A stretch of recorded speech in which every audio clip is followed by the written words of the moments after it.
911, what is your emergency? I said, answering on the first ring. It had been a slow day up to that point, but that was all about to change in a moment. I just saw something bad. A hysterical female voice cried on the other end of the line. My neighbor, she's outside and she's bleeding. Bleeding from where? I said. Everywhere. She screamed. I tried to get her address, but she was so hysterical that she just kept yelling for help. Eventually, she calmed down enough to give me her street.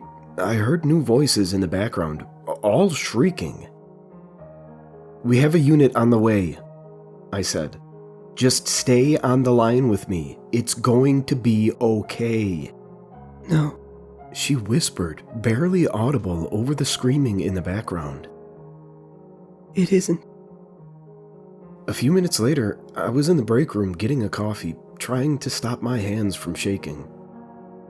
I was hyperventilating, full of an incomprehensible terror and anxiety that I had never felt on this job before.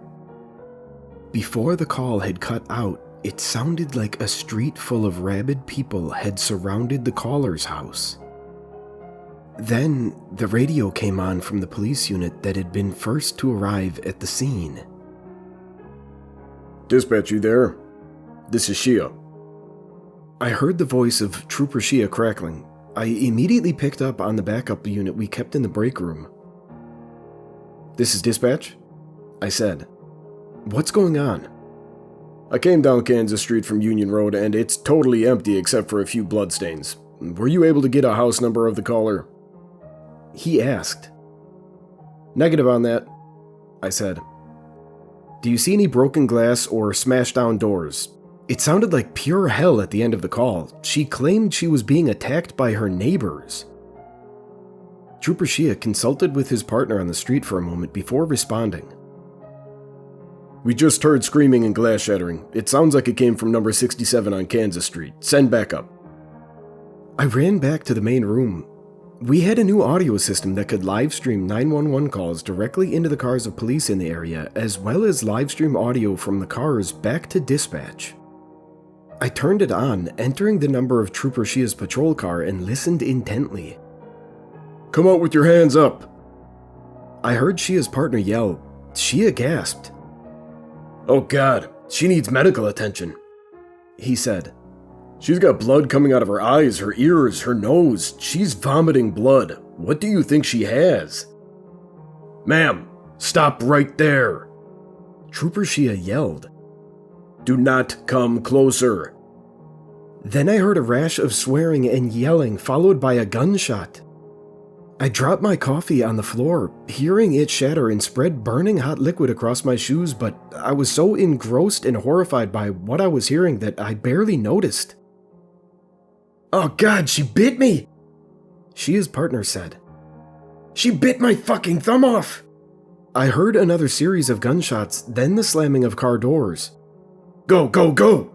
One of them said, and I heard the squealing of tires. Oh, fuck. What is that? Shia said, then his voice came over the radio. Dispatch, this is Shia, and we have a major obstruction blocking the intersection of Kansas and Maine. It looks like... I know this is gonna sound batshit insane, but it looks like a pile of bodies. Literally hundreds of them, stacked on top of each other like firewood. Maybe they're mannequins, I don't know, but most of them look like they're bleeding. We need backup immediately, and emergency medical services as well. Trooper Ingram lost a finger when we got surrounded by a dozen drugged up or sick lunatics back there. One of them bit me on the damn calf through the uniform, but I don't think I'll require medical attention. They were biting, scratching, and hissing like snakes. There's something wrong here, I'm telling you. This is dispatch, I said, and backup is on the way. I wanted to tell them to get the hell out of there, drive the other way, but I wasn't a cop. I had no authority to do such a thing. They would likely think it was their primary duty to secure and protect the scene until other police arrived. My shift was about to end in a few minutes when this insanity began, and my replacement walked in just as I hung up the radio. She looked at me, one eyebrow raised. "You are not going to believe this," I told her, and briefed her on everything that was happening. Her mouth opened more and more as I recounted the story, her eyes widening in horror. And by the end, I still hadn't heard from Trooper Shia or his backup. I was having anxiety and just wanted to get out of there. My family lived nearby, and if there was some sort of crime spree or pandemic happening, I wanted to be home to protect them. My son was only 7 years old, and I knew he couldn't protect himself in such an apocalyptic calamity that was occurring in our little town. As she sat down in the dispatcher's chair, another 911 call came in, and I took the opportunity to get my stuff and get out of there. I had only a 5-minute drive back home. My knuckles were white as I sped down the residential streets at 30 miles over the speed limit. Traffic was sparse and I saw nothing out of place, until I turned onto my street, that is. My neighbor was an elderly man whose 6-year-old granddaughter lived with him.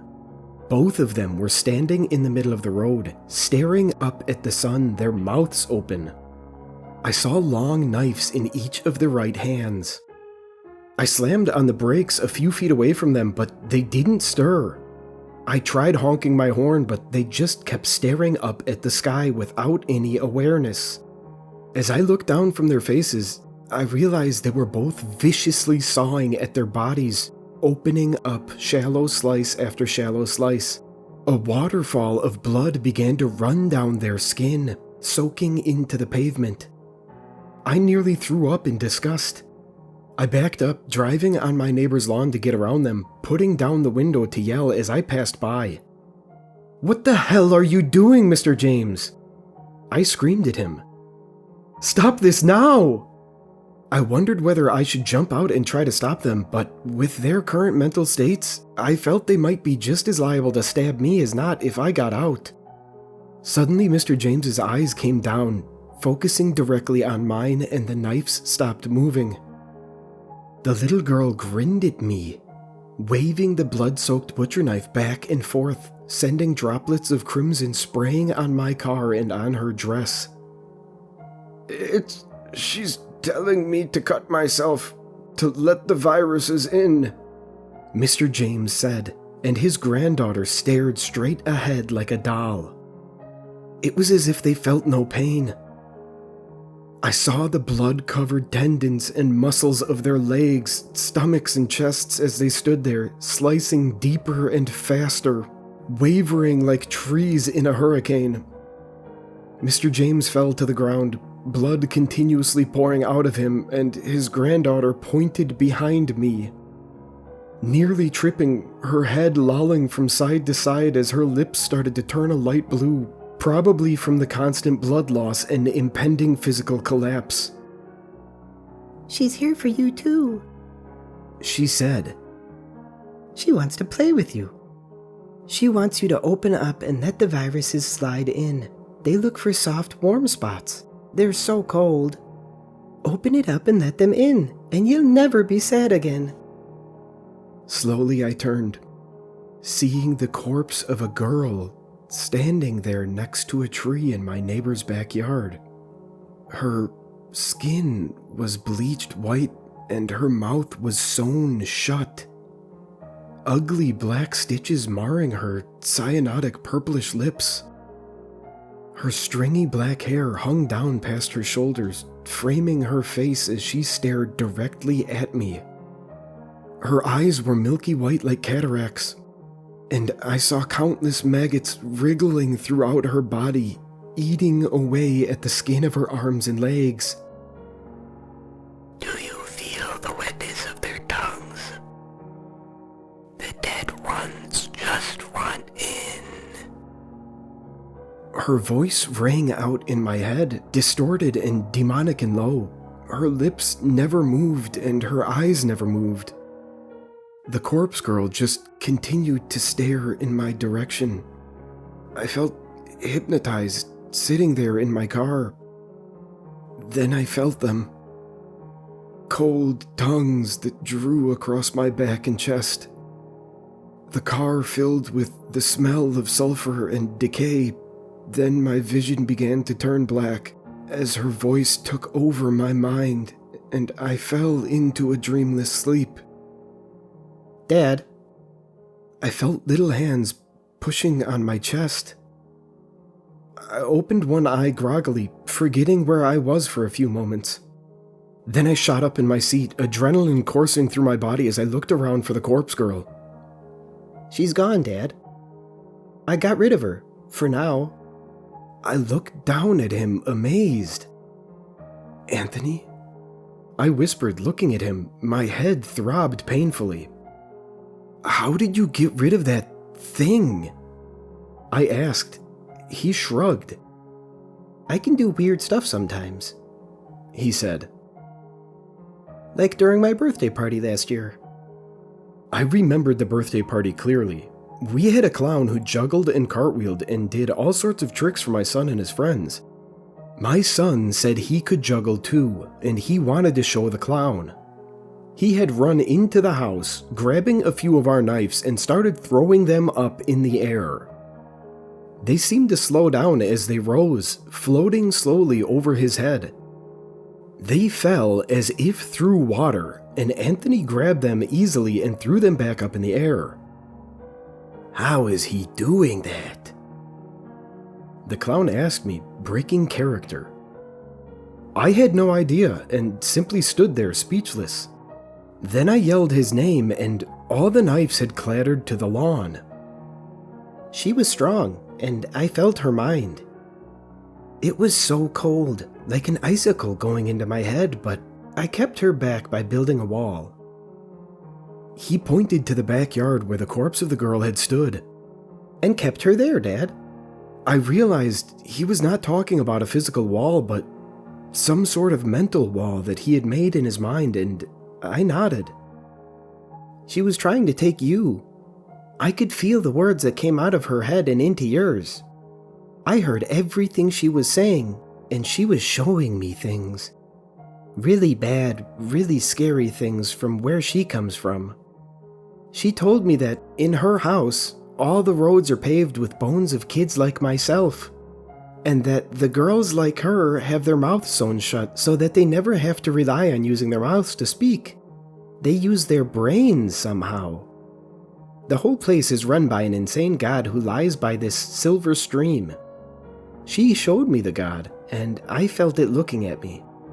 It was like insects were looking at me, like insects with huge brains and big, dark, scary eyes. He shuddered. What kind of god is that, Dad? A god we never want to meet, that's for sure, I said, tussling his hair and trying to get him to smile. The God that we believe in is eternal light and love. Whatever that little girl worships, it isn't God. Anthony's eyes continued to look blankly ahead as he recalled what the eldritch girl had shown him. Then he looked up at me sharply. I don't understand the stuff about the viruses that she was saying. What's going on? Are we going to be sick? He asked, looking so little and helpless in his tiny windbreaker and jeans. I don't know what she was talking about, but we need to get out of here right now. I'm sure we'll be fine if we can just get past the border of the town. At least I think so. And I also think some sort of biological outbreak is causing people to go insane. As if on cue, a car sped past, fire leaping out of the shattered windows. I smelled burning rubber, hot metal, and roasting meat. A disgusting combination of aromas that the nightmarish scene left in its wake. The driver hit a tree, flying through the windshield and smashing his burned body into the trunk at an incredible speed. I saw by the angle of his neck that he was either dead or dying. He looked like a bird that had flown into a window. The neck snapped and the head lolling weakly at a 45-degree angle on a totally broken spine. I turned to look at my son sharply. Where's your mother? In the house, he said. I took the keys out of the ignition, grabbing Anthony's small hand and running towards our home of 10 years.